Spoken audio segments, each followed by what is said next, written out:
Welcome to day 14. Now, in today's lessons, we cover a lot of ground. First of all, we're going to talk about language and our state when it comes to the word want. Now, when we're in a state of wanting, it's a place of scarcity, of lack. It's a place of not having and feeling as though you're going without.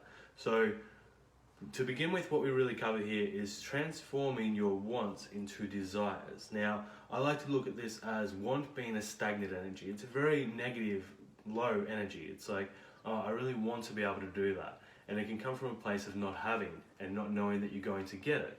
Now, when we shift it to desire, desire is where all the fun's at. Desire is where the energy's at. I desire to be wealthy. I desire to have freedom. I desire to give back more to this world. Now, when we start to desire all of our dreams, that's forward movement, because we're thinking not from a stagnant energy where we're stuck in the now. We're thinking of a forward movement, like this is what I desire to step into. Does that make sense? Really dwell on that and start to shift the way that you're using your language right now from a place of wanting to desiring, and it really changes the game for you, because then you become one with your desires and you can really start to move into that a lot quicker.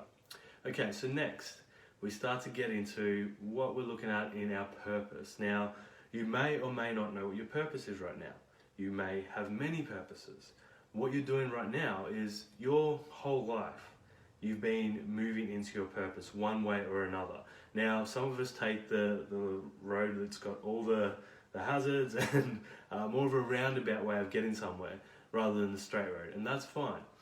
Understanding that everything you have done and been through in your life has brought you to this moment right now, and you have learned what you need to learn to be able to fulfill your purpose, step into that, and contribute to yourself and to others. So when we're looking at our purpose, start to ask yourself, what is it that I love most? What would I do if money weren't my driving factor? If I didn't need money, what would I actually be doing? And then you can start to think of, okay, so what do I want more in my life? What do I love? Now for myself, I wanted to be able to be location free. I needed freedom, but I wanted to be able to work with people and live anywhere that I wanted, but still help other people transform their mind and their life to being a lot more free, a lot more happy, feeling joy, and then being able to step into their purpose, contributing to the world from a place of abundance and prosperity, so that they were no longer in a state of worrying about how they're going to pay their bills, where they need to live, or what they need to do to get by. Now, I found that giving that to others is what created it for myself. Now, you may have different desires in your life, different things that you've worked on that have really helped you, that now you can start to contribute to others. So look at what you naturally start to read, the kind of movies that you want, the things that you research, any areas of study or different career paths or adventures you want to go on. Start to look at what it is that you're naturally doing right now anyway, what you're looking to get better at in your life, what your natural inclinations are of what you're interested in, so that you can start to go, cool, from these interests, what are the different ways in which I can contribute and add value to the world? Try not to see things in the box of working and career.